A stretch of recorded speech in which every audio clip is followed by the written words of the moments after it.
In Malaysia, there's a hotel. Some say it's one of the weirdest tourist attractions in the world. Sitting on the Genting Highlands, 2 hours away from Kuala Lumpur's airport, at 92 meters in height, this 23-story symmetrical building touches the clouds, literally. But these two giant concrete blocks are not your average apartment complex. In recent years, this strange-looking building has become known for the wrong reasons: paranormal activity, psychopath visitors, and spooky events. Numerous bloggers and YouTubers have visited the place, and it seems their reviews have a lot in common. The place we just went to, a lot of people go to and actually unfortunately commit suicide. But it's all so crazy in this building. But I have to say this building looks very eerie. Whether rumors or reality, no one could deny that there's something off with this hotel. Almost 30 years after its inauguration, this project changed from an architectural accomplishment to a nation's source of embarrassment. What happened to this weird hotel? Why does it look abandoned, yet still has permanent residents? Who the hell lives there? In this video, we will take you to the so-called scariest hotel in the world. We will take you to Malaysia's mountains, to Amber Court. To understand Amber Court, we need to take a brief look at the country's history. In the late 80s and early 90s, Malaysia witnessed one of its best years since its formation in '63. During that period, the country's GDP was growing by an average of 8% every year. The economy was booming. They called it the Tiger Economy period. At the time, Malaysia's economy relied heavily on primary products such as rubber and tin. And just like any third world country with natural resources, foreign mining companies were there. Finances were great. It was time for some leisure.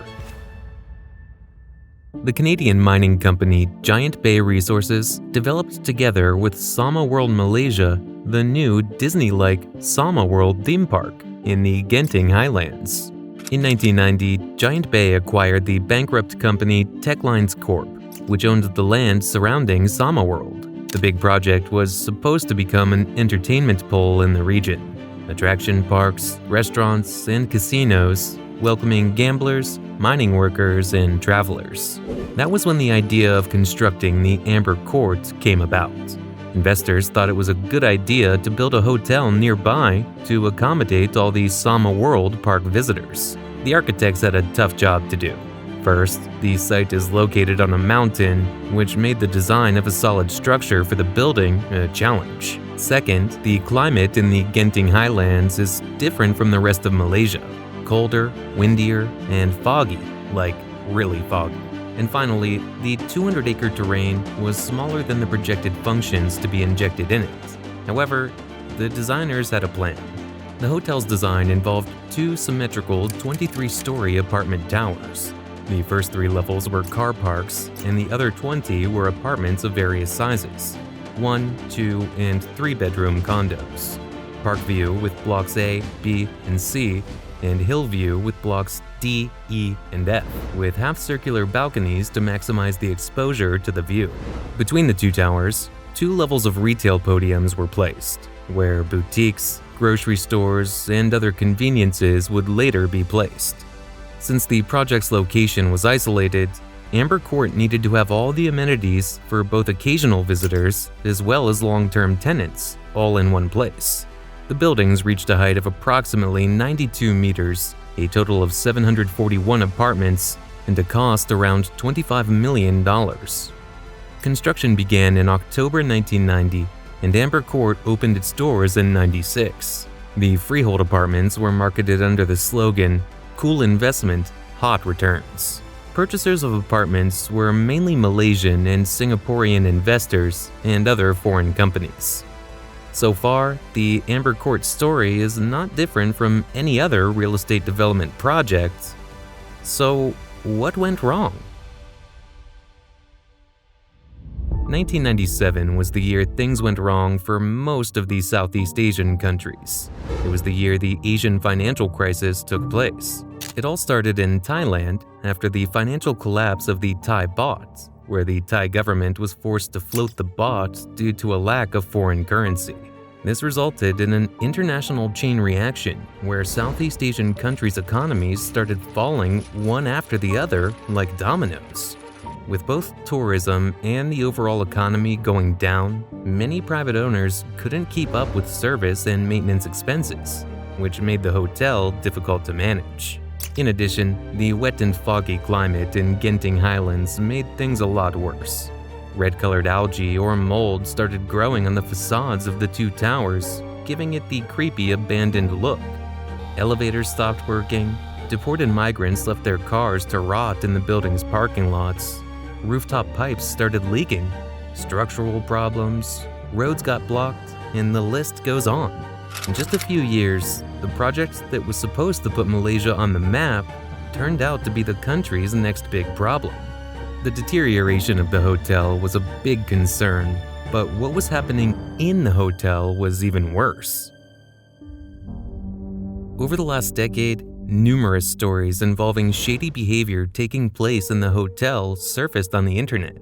In most hotels, there's usually a reception and staff members welcoming you and checking you in. In Amber Court, the lobby is always quiet, and most likely you'll be greeted by a security guard sitting at the front desk. Inside the elevators, at least the functioning ones, black padding coats the walls, similar to a mental hospital's padded room. Apartments and rooms had 2 layers of doors, with the outside ones in metal and all of them padlocked.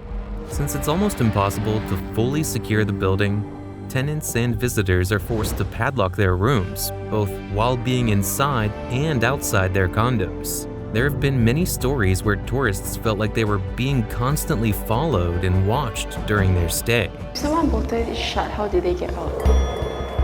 There have also been rumors that organized crime had been using the building for prostitution and accommodating illegal immigrants. No formal arrests had been made, though. In the early 2010s, investors tried to renovate parts of the hotel. It wasn't enough to stop a production studio from using Amber Court as a location for the 2017 horror movie Haunted Hotel. The hotel has become a destination for paranormal enthusiasts and curious content creators from all over the world. Over the years, many visitors have claimed to have witnessed paranormal encounters within the building. Some reported hearing children's laughter coming from abandoned apartments. Others said they saw unidentified objects moving in the hallways. But all these claims never passed the rumor stage, as no evidence was presented. Permanent tenants claimed that they witnessed acts of witchcraft in one of the apartments, which to this day remains locked. Security guards of the building have also seen and felt unnatural sensations around the building, especially in its lower levels and underground car park. Some speculated that the paranormal stories revolving around the hotel were nothing more than a marketing tactic. On the other hand, Amber Court's management company denied any relation to the haunted reputation the area has gained. Residents of the hotel have stated that they're tired of hearing ghost stories. They've claimed most of them are either false or exaggerated. The building is constantly undergoing renovation work and has a new gray paint scheme. About $300,000 were spent in 2022. More will be spent in 2024. Today, more than 100 residents live in the hotel. Most of them are local construction workers. Will money be able to fix what's been lost? Or will Amber Court remain the scary haunted hotel of Malaysia? Subscribe, and we'll see you in the next one.